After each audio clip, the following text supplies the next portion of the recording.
앵커 브리핑 시작합니다. 윤석열 대통령과 국민의힘이 헌법재판소 흔들기를 끊임없이 시도하고 있습니다. 탄핵 결정 권한을 쥔 헌법재판소를 향한 불신을 유도하고 편향성을 주장하는 건데요. 또 대통령 권한대행에게는 자신들에게 불리한 헌재 결정에 따르지 말 것을 공개적으로 요구하기도 했습니다.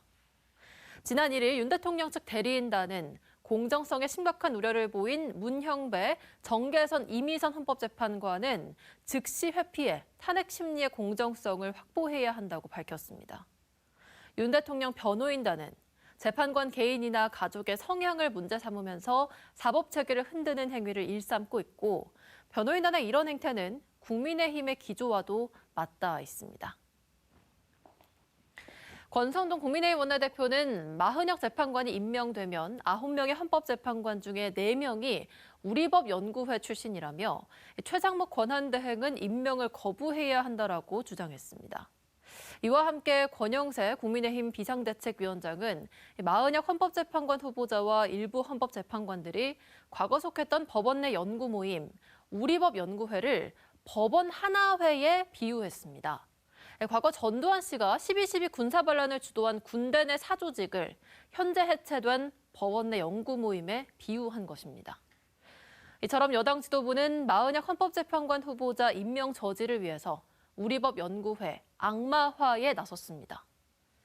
여당이 윤 대통령 탄핵 심판을 두고 공정성 시비를 이어가자 헌법재판소는 사법부의 권한 침해 가능성에 대해 우려를 표한다라며 강한 어조로 선을 그었습니다.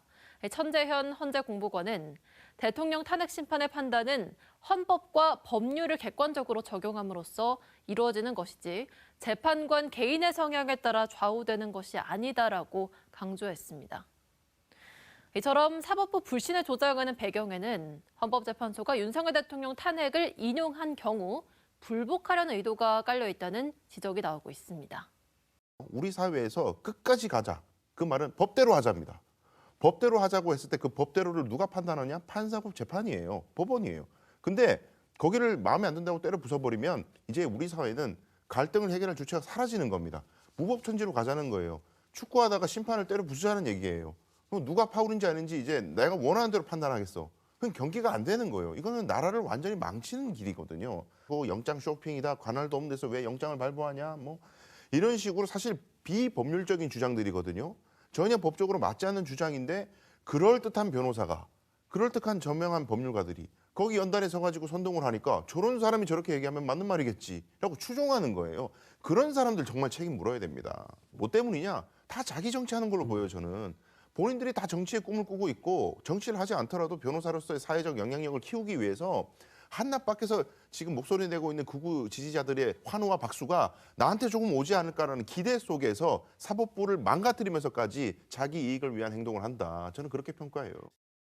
이 윤석열 대통령 측이라고 앞에 섰던 이 석동현 변호사가 지난 총선에서는 국민의힘이 아니라 자유통일당의 비례대표 후보로 나왔어요. 근데 당선이 못 됐습니다. 이걸 국민의힘의 당원들이 아셔야 됩니다.